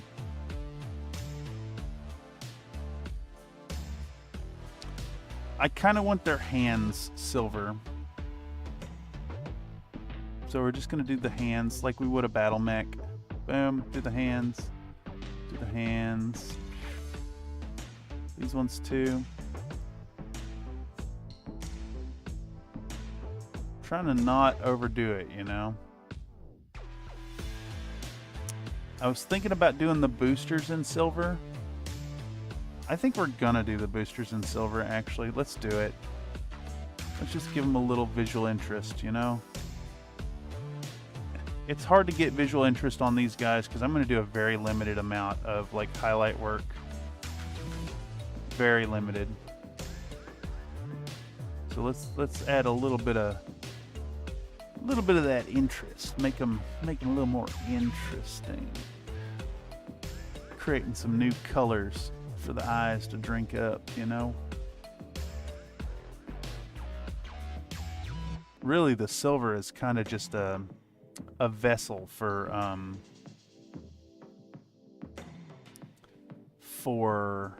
the Nuln oil. spot where we can put that blackish brownish shade down. Get some real rich shading in those crevices. I love it. Mr. Country, is the Shogun even a good mech, or is it barrel-bodied BV bomb?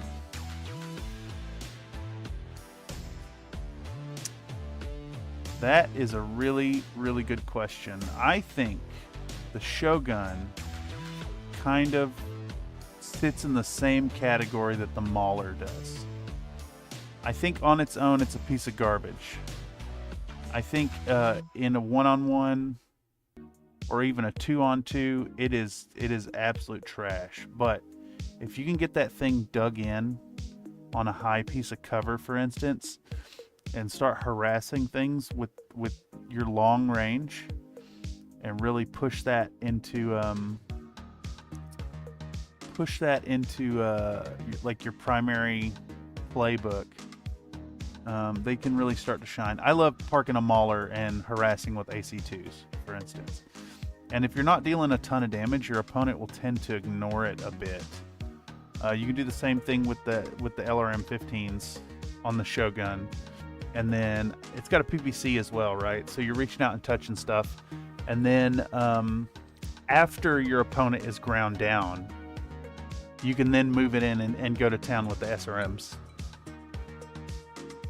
As a support mech, 2 LRM-15 and a PPC isn't terrible. Yeah, exactly. I agree. If you have it in a nice supporting role, but I'd tend to put it more towards like harassment than active support. Just get it a nice commanding position where it can pick its targets. Bam, bam, bam. Let's do another set of these boys. Same deal. We're going to come in. We're going to hit these weapons. Give them a nice little rub down. I don't know if y'all can tell too, but I varied where the yellow plates were for each squad to create a little. There's cohesivity, but also uniqueness in the individual bases. I did the same with the helicopters as well. They have yellow panels. They're not in the same positions.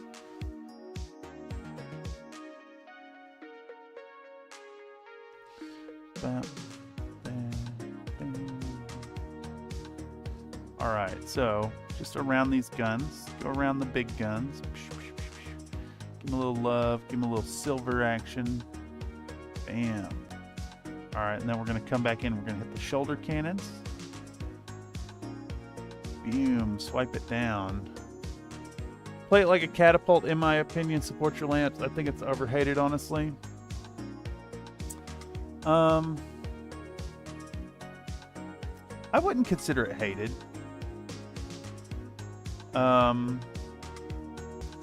think it's I think people maybe tend to overestimate its capabilities and tend to put it in positions where it's actually not like well suited for what it's doing.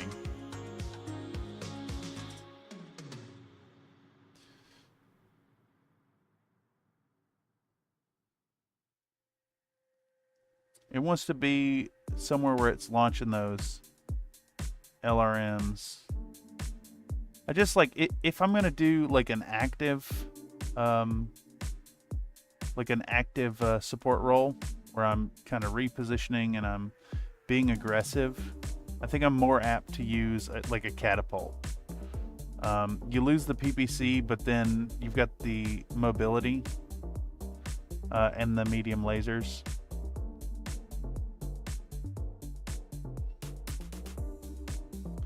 Shogun, I think, wants to sit still. It wants to be dug in. It wants to get its shots on target. It wants to hit its shots. Play the range game.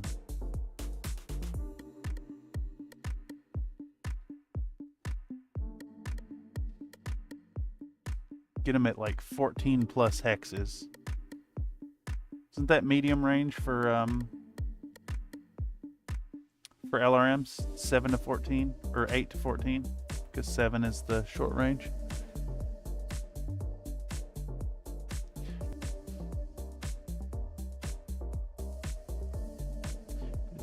I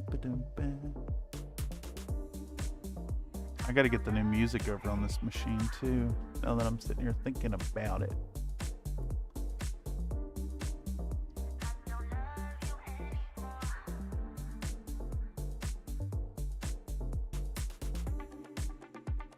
All right. You guys are just about done, and we can shift on to the Longinus. Just about there. Ain't gotta be perfect. Just good enough. Good enough. Let's try this again.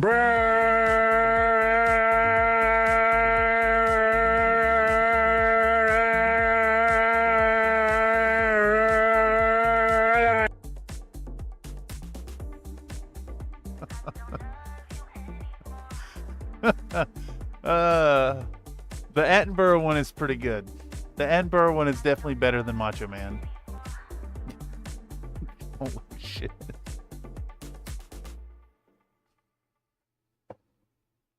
Awful.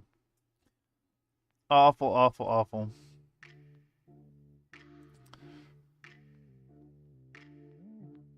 And yes, just like the others, that does go directly into my ears.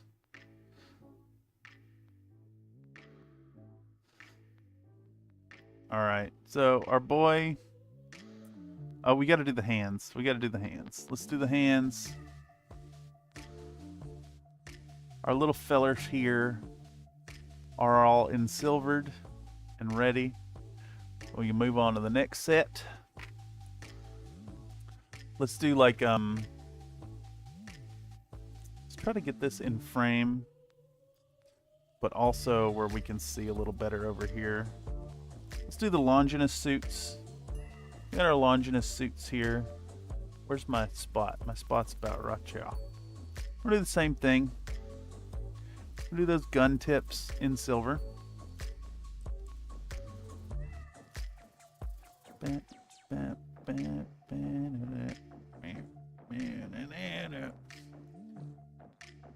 Cheers, Slink and Country. I will take this knowledge. Yeah, absolutely. Attenborough better than the Savage? Are you out of your mind? Ooh, yeah, let me try, bruh.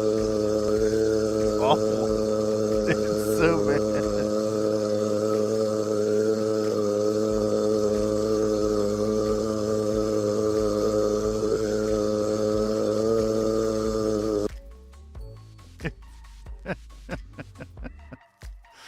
Oh my god, he's so bad. He's so bad. He's so bad. You guys got to decide. You guys gotta guide me. Let me know if the Macho Man AI has got to go.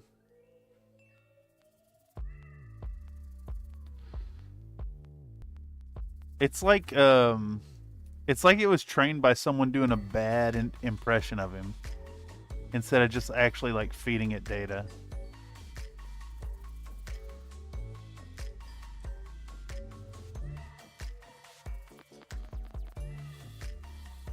All right, there we go. I think we're just gonna do the gun hands on the Longinus. That looks really good. I'm a little worried that putting extra on the boosters might be too much, but we'll see. We'll see. We're just gonna do it. Do the same deal. The hands and the booster cones. But I bet you never thought.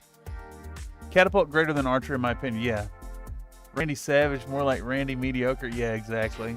Slink says I have a bias towards jump jets myself, so jumping mech will always get an extra look. I'm not a huge, like, I don't insist on jump jets, but like they're the type of thing that you miss them when they're not there.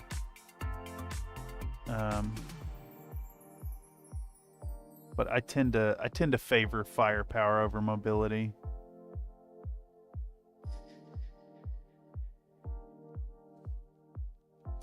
I like a shooty boy.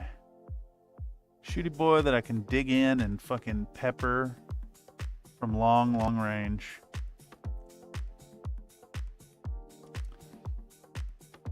I try not to spam them in lists, but I really love a Gauss rifle. I'm a Gauss rifle main.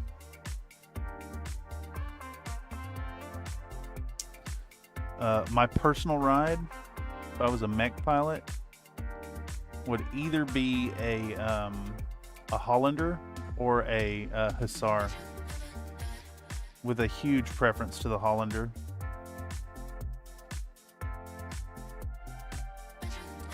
But I bet you never thought.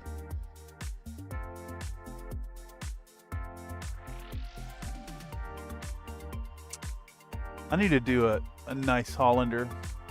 Maybe like a large scale one. I prefer Highlander to the Atlas, but there's really only like 2 other assaults I consider over the Atlas, the King Crag and the Awesome. Yeah. Dragon 2 looks fun running around with an arrow, because why not? I think arrow can be really good when they work. I don't know. It seems like a big investment in a system that's overly convoluted when you could just like do some other kind of missile spam. I tend to like my artillery in infantry platoons. You can run an arrow for platoon as well, but I like a thumper squad. Do I have those handy? I think I have some infantry handy. Let me grab them real quick. Yep. All right.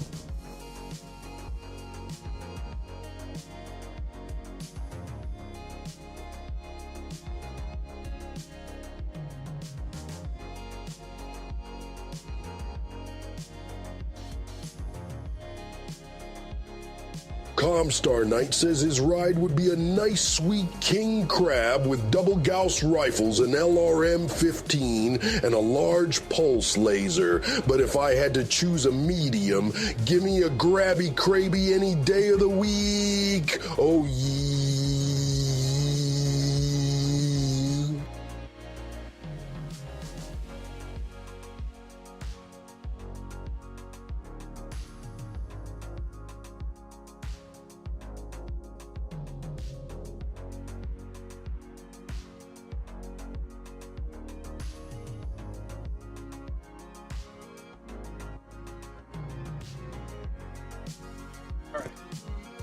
Okay, I want to show these things off. Also, I saw that, but I didn't catch it. Thunderbolt's one of my favorite mechs, and Surprise, the 5SE that adds jump jets, is one of my favorite variants. I actually like a lot of Cappy mechs, honestly. Yeah. Yep. I appreciate the Cappies as well. I'll be doing a lance of them sometime soon. Okay, so what I was going to talk about here is adding some platoons of either field guns or artillery to your set. So this is man, I can't remember the name of the company. Hold on, I could probably Google it really quick. These are the Stahlritter infantry.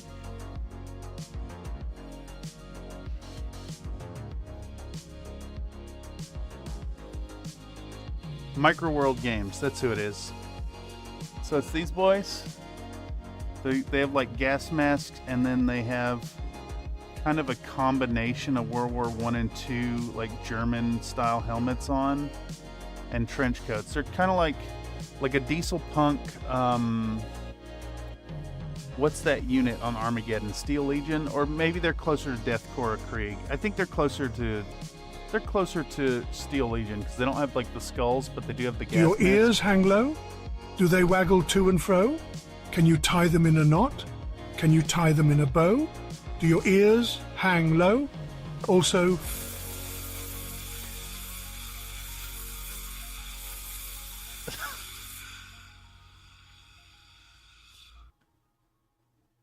just F's. Yes indeed. What was I even talking about? Okay, so these guys right here are Stahlritter Infantry from Microworld Games, and then I picked up a pack of artillery pieces from GHQ.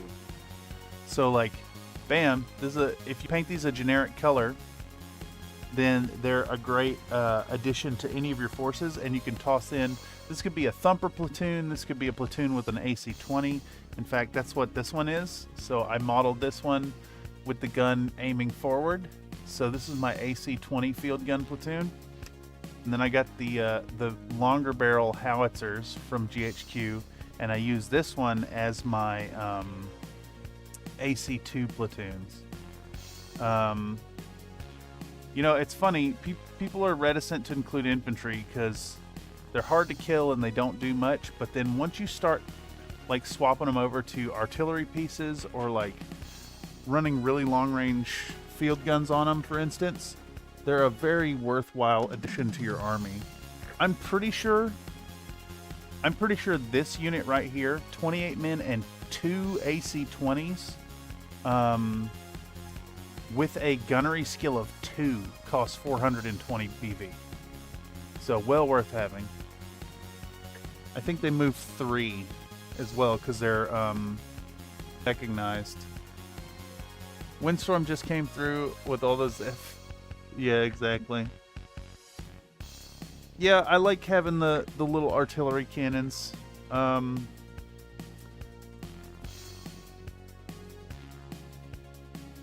don't think I have any left over, Zach, but I could maybe, if I do, I could toss a couple in the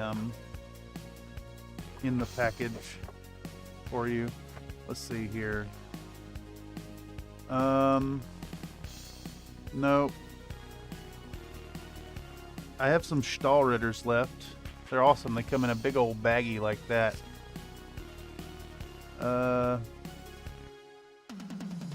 Oh, you know what? I've got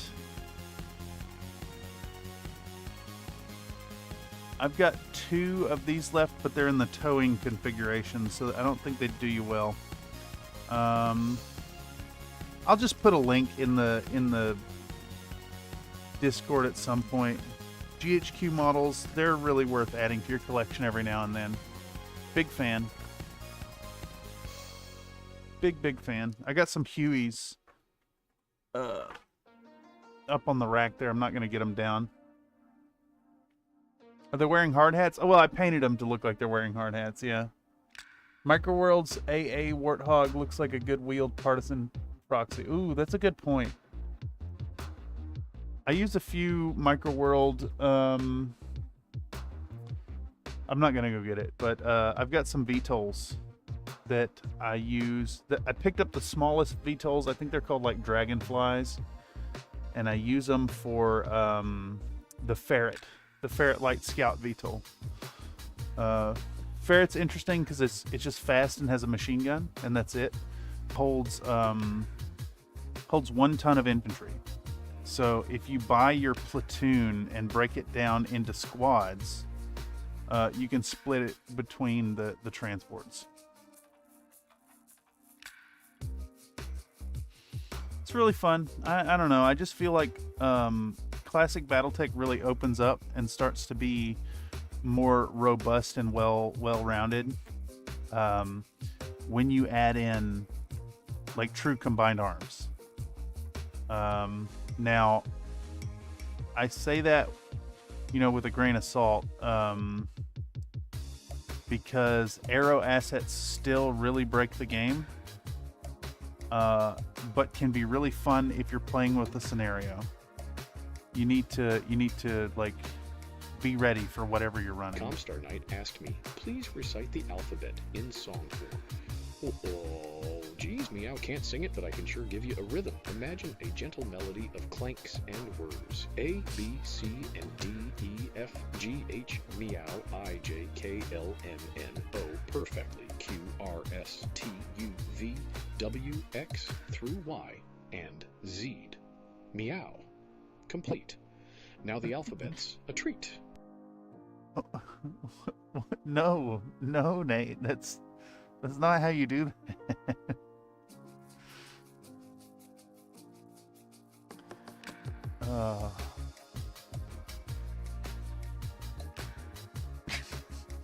Fucking ridiculous.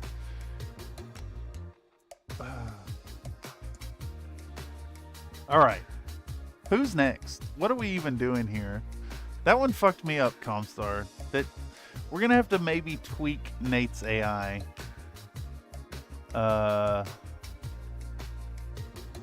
We got to get it to not say "aw geez."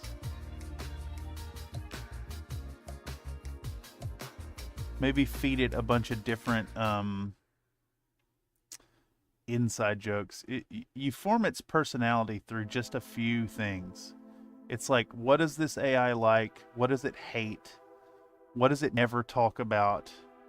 What are some inside jokes for the channel? There's one other category too. I can't remember what it was though. Comstar Knight asked me, recite the alphabet backwards. Give battle names for each letter.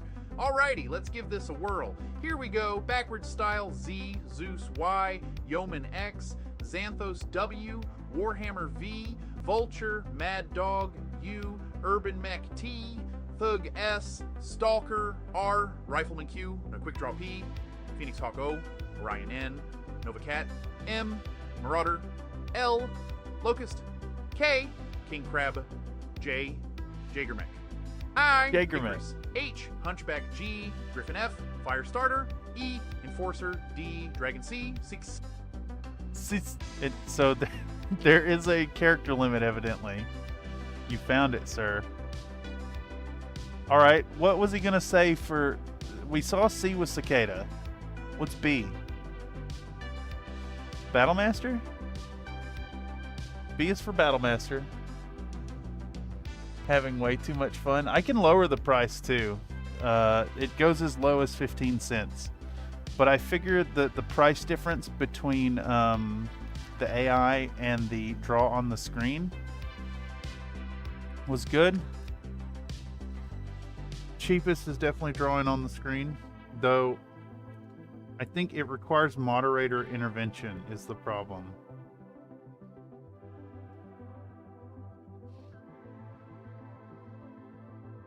However, anyone with a moderator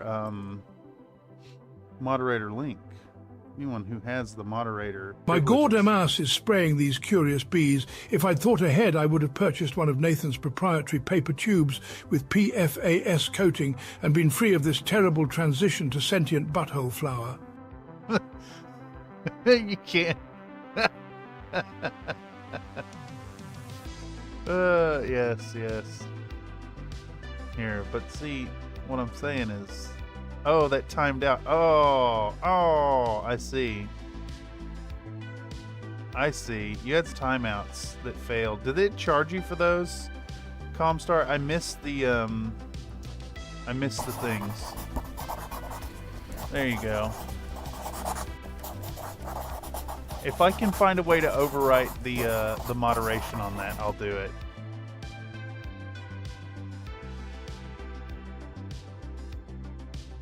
Did it charge you for the Gemini image? King Crab with RAF 5s. That's not really... They didn't really do the thing, did it? Well, I hope me replaying them didn't charge you if it did.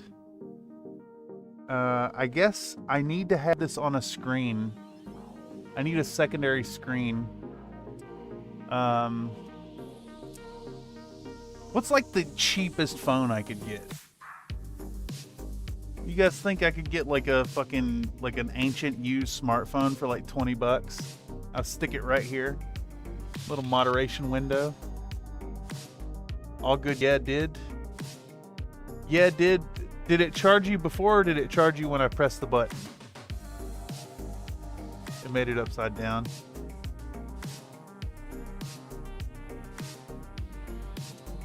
If you, I can reimburse you, that 100 coins. Old Galaxy, maybe? That's not a bad idea. Yeah, because I already have a phone that's like, I don't know the best way to show y'all. I guess I could just